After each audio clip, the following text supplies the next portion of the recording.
Hi, everyone. Welcome to Sunday's Other Scriptures for August 17th. I'm on the third week of a sermon series on what your superpower is as a Christian.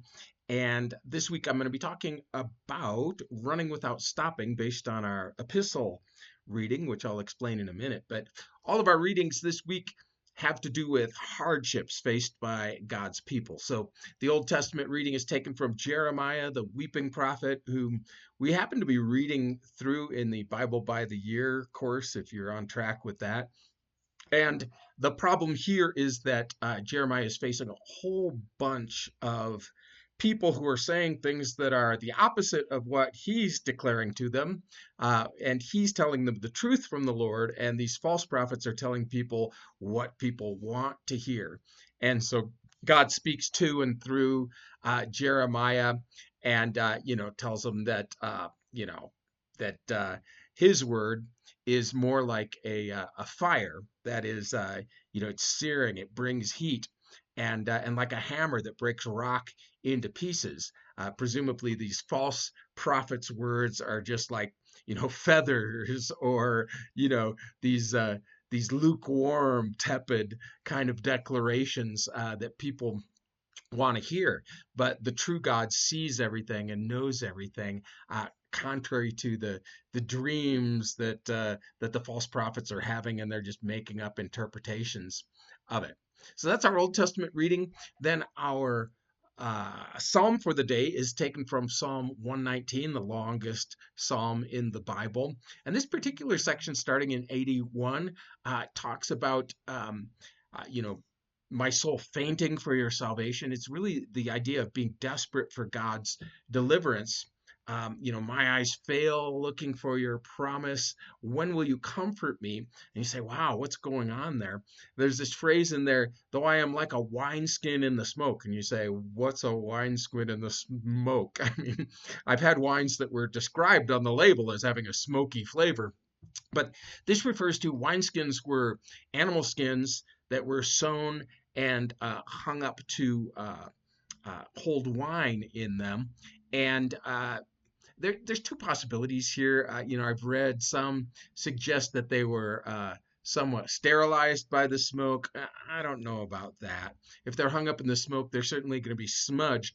My thinking is that this refers to the fact that the wineskin is dried out and cracked, and really doesn't have the flexibility it needs to hold the wine as it ferments. And so to be a wineskin in the smoke means that you are just dried out, feeling worthless, feeling not just dry but inflexible, and in danger of of withering away, not being useful.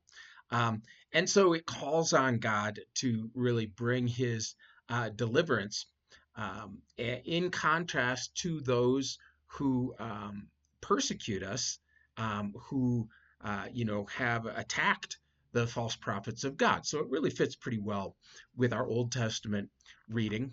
And then we have our gospel reading for the day, taken from Luke. We've been doing a series of readings through Jesus' teachings as recorded in Luke.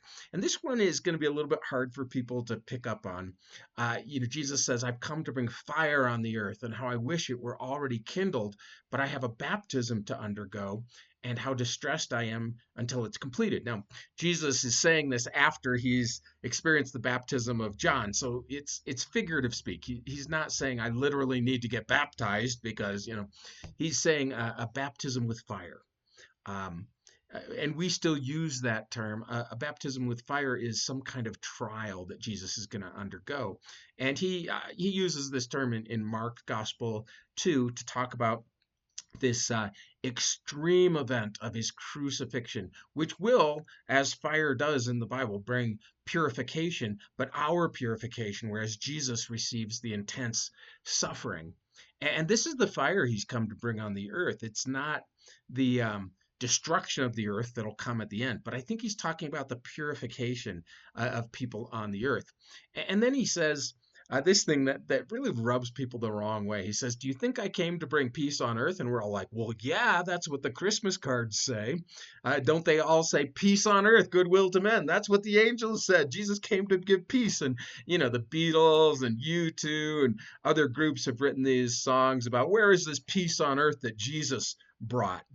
Um, well, they're misunderstanding partly because of a mistranslation. In the King James Version of the Bible, it says peace on earth, goodwill to men, and that's the commonly understood version. But what the angels actually said was peace on earth to men of goodwill.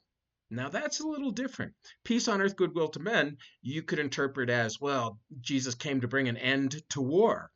But first of all, the word translated peace doesn't mean just lack of conflict. It means total well-being. And to men of goodwill, or an alternate translation is to men who have God's goodwill, and sometimes it's translated that way, means that Jesus came to bring inner peace to those who serve God. Remember that Jesus told his disciples explicitly, in this world you will have trouble, but don't be afraid, I've overcome the world. So he didn't promise to give us peaceful lives.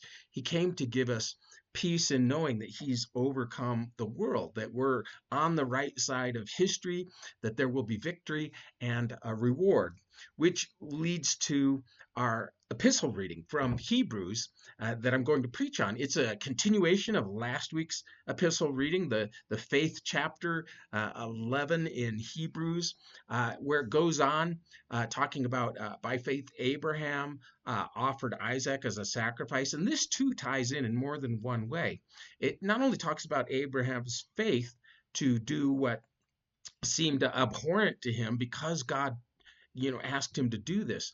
But also, you might know that the sacrifice of Isaac is a foreshadowing of the sacrifice of Jesus. In fact, Mount Moriah, where it takes place, is thought to be the same mount as Mount Zion, just an earlier name for it. And of course, Jesus was an only son who was sacrificed on Mount Zion, and yet God raised him from the dead. And there's an interesting comment here in Hebrews, because a lot of times if you just read the story in the Old Testament, you think, how could Abraham do this? He waited 100 years, now 114 years, for his only son. It's the one desire of his heart and Sarah's heart, and now he's just going to kill this child. Not only that, but how could God ask for such a thing? Because God never asks for human sacrifice. The other false gods do. And the answer is that in Hebrews, it tells us that Abraham reasoned that God could raise Isaac from the dead. If God could bring Isaac about from Abraham's body, which we heard earlier in the chapter was as good as dead, he could certainly raise Isaac from the dead. And so that's kind of amazing that Abraham too believed in the resurrection of the dead, according to the author of Hebrews. And it totally makes sense. And it totally makes sense that God would ask for this thing, which would be remembered by all the Jewish people so that they would recognize its fulfillment in Jesus, but also that God would stop Abraham from killing Isaac because he didn't need to do that. He just needed the story. And you might remember, too, that the sacrifice in the place of Isaac was a ram that had its horns caught in bushes. And of course, the sacrifice that takes our place was Jesus, the Lamb of God. So a lot of layers in that. But I'm going to be talking about not so much these faith heroes, but about where this goes, because it goes on in chapter 12, the first couple of verses, to say, therefore, since we're surrounded by such a great cloud of witnesses. I love that phrase. And it's talking about all these people who went before us, who are people, and we don't know if it's gave their witness to their faith in God, or these are witnesses who are watching us to see if we'll be faithful the way that they're faithful. So if we're surrounded by these witnesses, then let us throw off everything that hinders us and the sin that so easily entangles us. We think of, not carrying a 60-pound sack if you're going to run a marathon, or, not having your shoelaces tied together, which is kind of what sin does and trips us up. Let us fix our eyes on Jesus, the author and perfecter of our faith, or it's not really a good English word, but really the originator and the completer of our faith are really the best translations in terms of accuracy. who for the joy set before him endured the cross. In other words, fix your eyes on Jesus and what he went through as an encouragement that God's will is sometimes done through our suffering, and yet God redeems that suffering. Run the race marked out for us. That's where I get run without stopping. I'm hoping to focus on the encouragement we have and the power we have to persevere through God's Spirit and through the example of these biblical figures. So I hope that gives you a lot to talk about. The Lord bless your study this week.